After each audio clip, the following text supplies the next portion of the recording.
она любила его так сильно, на руках рисовала его имя. Он не знал об этом и жил себе спокойно, не знав о том, что делает ей очень больно. Она любила его так сильно, на руках рисовала его имя. А он не знал об этом и жил себе спокойно, не знав о том, что делает ей очень больно.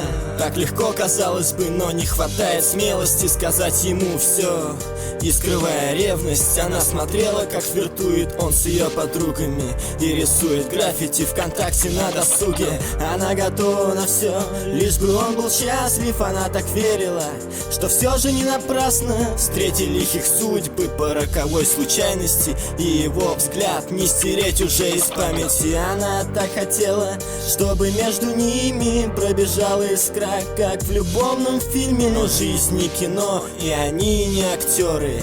И, увы, напрасны об этом разговоры. А за окном февраль, на улице стужа, и он с каждым днем ей все больше нужен. И уже скоро день Святого Валентина, и она рисует для него открытку, все своими руками и от всей души. Она рисует так, как никогда не рисовала. Рисует сердце и пишет о любви, и почему-то при этом ее рука дрожала. И вот настал тот день, и его улыбка озарила ее утро, и она с ошибкой поздравила его с днем Святого Валентина и протянула ему открытку с его именем. А он взял сердечко и в кругу компании не обратил на это особого внимания. Не может быть такого, что сердце его каменно, и она верила, что сделала все правильно.